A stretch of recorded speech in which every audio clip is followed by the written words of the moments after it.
Bonjour, alors dans cette vidéo, on va voir le troisième chapitre, c'est les fractions.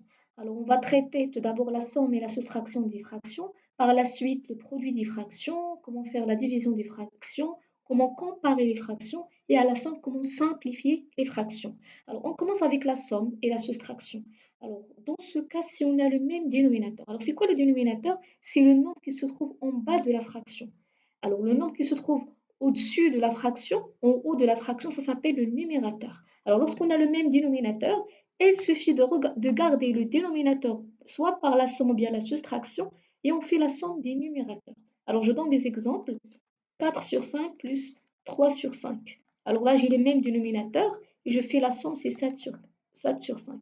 Par exemple, 2 sur 6 moins 1 sur 6. Alors là, j'ai le même dénominateur. Je garde le dénominateur et je fais la soustraction. Alors ce cas, c'est très simple. Par la suite, si on a les dénominateurs sont différents. Alors je vais donner un exemple. Par exemple, 3 sur 4 plus là, par exemple, 2 sur 8. Alors là, on a deux méthodes. La première méthode générale qu'on peut utiliser pour n'importe quelle somme ou bien soustraction des fractions. Alors je recopie tout d'abord les deux fractions ensemble. Et après, je vais multiplier la première fraction par le deuxième dénominateur. Voilà. Et je vais multiplier la deuxième fraction par le premier dénominateur. Voilà. Et après, je calcule. Alors là, 3 fois 8, donc c'est 24. 4 fois 8, c'est 32. Là, 2 fois 4, c'est 8. Et 4 fois 8, c'est 32. Alors là, j'ai le même dénominateur. J'utilise la propriété de tout à l'heure. Je garde le dénominateur et je fais normalement la somme. Alors là, donc la somme, c'est normalement 8 plus 4. Donc là, c'est 12. Je mets un le retenu. 2 plus 1, c'est 3. Voilà. Donc là, c'est normalement 32 sur 32. Alors 32 sur 32, normalement, égale à combien? Égale à 1. Parce qu'il y a combien de 32? Dans 32, il y a une seule. Donc là, égale à 1.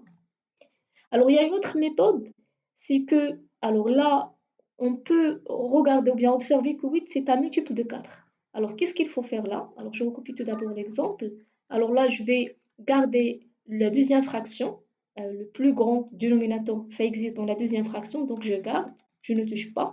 Et la première fraction, donc là, je vais poser la question. Je vais multiplier 4 fois combien pour avoir 8? Puisque 8, c'est un multiple de 4. Eh bien, je vais multiplier par 2. Voilà, donc je multiplie toute la fraction par 2. Et là, maintenant, qu'est-ce que j'ai? Donc 3 fois 2, donc c'est 6. 4 fois 2, donc c'est 8. Plus 2 sur 8. Et là, donc 6 plus 2, donc égale à 8. 8 sur 8, il y a combien de 8? Dans 8, il y a une seule 8. Alors, cette deuxième technique, c'est valable seulement, c'est l'un des dénominateurs est un multiple de l'autre. Sinon, la méthode la plus générale, c'est la première méthode.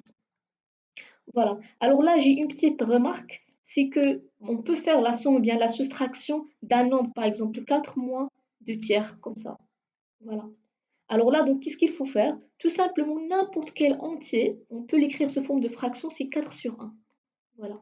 Et là, on utilise la propriété, donc, deux dénominateurs différents. Je peux utiliser la première méthode ou bien la deuxième.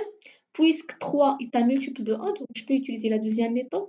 Donc, je recopie tout d'abord la deuxième fraction et je vais multiplier toute la première fraction par le deuxième dénominateur. Voilà. Alors là, donc c'est 12 sur 3 moins 2 tiers. 12 moins 2, donc égal à 10. 10 sur 3. Voilà. Alors, on passe par la suite à le produit. Le produit, il est très simple. Donc, on fait le produit des numérateurs entre eux, les dénominateurs entre eux. Un exemple, 2 tiers fois 1 cinquième. Alors là, donc, je fais 2 fois 1 sur 3 fois 5. Donc, égal à 2 sur 15. Une petite remarque aussi. Donc là, si on a une multiplication d'un entier fois une fraction, par exemple 3 sur 7. Alors là aussi, on va considérer c'est 2 sur 1 fois 3 septièmes. Et là, donc, égal à normalement 6 septièmes. Alors, pour la division, il y a deux écritures. On peut trouver deux écritures. Donc, soit cette écriture A sur B, 2 points C sur D. C'est la même chose si je recopie A sur B, une fraction C sur D. Alors là, la technique, c'est quoi? Je garde la première fraction, je ne touche pas. Et après, je transforme la division en multiplication. Voilà. Et après, j'inverse la deuxième fraction. C sur D, ça devient D sur C. Alors, je donne des exemples. Par exemple, 2 sur 3 divisé par 1 sur 5. Alors, je garde la première fraction. La division, ça devient ici donc une multiplication. J'inverse la deuxième fraction. Voilà. Donc, et j'applique le produit. Donc, 2 fois 5, c'est 10. Et 3 fois 1, c'est 3. Alors, si j'ai cette écriture, par exemple, 2 tiers, je prends le même exemple, sur un cinquième, alors donc là, si j'aimerais utiliser la première méthode, il suffit d'écrire de cette façon pour éviter de perturber lorsqu'on fait les calculs. Voilà. Et là, donc, on utilise la première méthode. Normalement, je pose juste le résultat parce qu'on l'a déjà calculé. Voilà. Alors, donc ça, c'est pour la division. Alors, maintenant, pour comparer les fractions. Alors, imaginons, j'ai deux fractions de tiers, par exemple, et j'ai 5 tiers. Alors là, lorsque j'ai le même dénominateur, c'est simple. Puisque 2, il est inférieur à 5, donc la première fraction il est inférieure à la deuxième. Mais par exemple, si j'ai 2 tiers et j'ai un cinquième. Alors là, comment je peux comparer les deux fractions? Alors dans ce cas, il suffit de mettre le même dénominateur pour les deux fractions et après on peut comparer. C'est-à-dire, donc je vais recopier 2 tiers.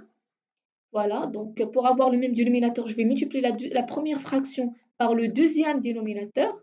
Là, cette fois, je ne peux pas multiplier par un nombre parce que ça n'existe pas un nombre entier. Donc, 3 fois combien égale à 5? Ça n'existe pas un entier. Donc, déjà, 5, ce n'est pas un multiple de 3. Donc là, je suis obligée d'utiliser la première méthode. Voilà, donc là, c'est 10 sur 15. Alors, la deuxième fraction, un cinquième, je vais multiplier par le premier dénominateur. Voilà, donc là, qui est 3 normalement. Voilà, donc égal à 3 sur 15. Alors ouais, il est très clair que 2 tiers, il est plus grand que un cinquième parce que 10, il est supérieur à 3. Donc je recopie 2 tiers supérieur à, donc là, à un cinquième. Alors il reste une dernière partie. Comment simplifier une fraction? Par exemple, si j'ai 24 sur, donc là, par exemple, 36. Alors là, il suffit de voir un diviseur commun entre 24 et 36. Alors là, pour cela, donc, vous pouvez voir la vidéo concernant les critères de divisibilité. 24 et 36, deux nombres qui sont normalement pairs. Donc je peux par exemple diviser par 2. Voilà. Donc je divise chacun par 2. 24 divisé par 2, c'est 12. Et 36 divisé par 2, c'est 18. Là, je vois que encore c'est des nombres pairs. Donc, je peux diviser par 2 ou bien je peux aussi diviser par 3 ou bien par 3 parce que la somme 1 plus 2 égale à 3.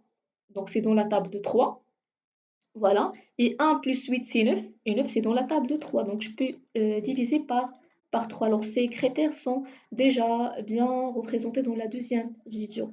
Alors là, donc 12 divisé par 3, c'est 4. Et 18 divisé par 3, normalement, c'est 6. Voilà. Et là, je peux encore diviser par 2. Voilà, donc 4 divisé par 2, c'est deux nombres pairs. Alors, un nombre pair, c'est un nombre qui se termine par 0, 2, 4 ou bien 6 ou bien 8. Alors là, donc égal à 2. 6 divisé par 2 égale à 3. Alors, 2 sur 3, c'est une fraction bien simplifiée. C'est ce qu'on note une fraction irréductible. Voilà, donc à ce moment, j'ai terminé normalement le cours, l'essentiel du cours. Voilà un exercice d'application. Alors, vous pouvez faire cet exercice et m'envoyer votre rédaction euh, par les commentaires. Si vous avez des questions, des remarques concernant toutes les parties là représentées dans ce vidéo, n'hésitez pas de m'envoyer des messages. Voilà, donc je vous souhaite un très bon courage et un autre cours.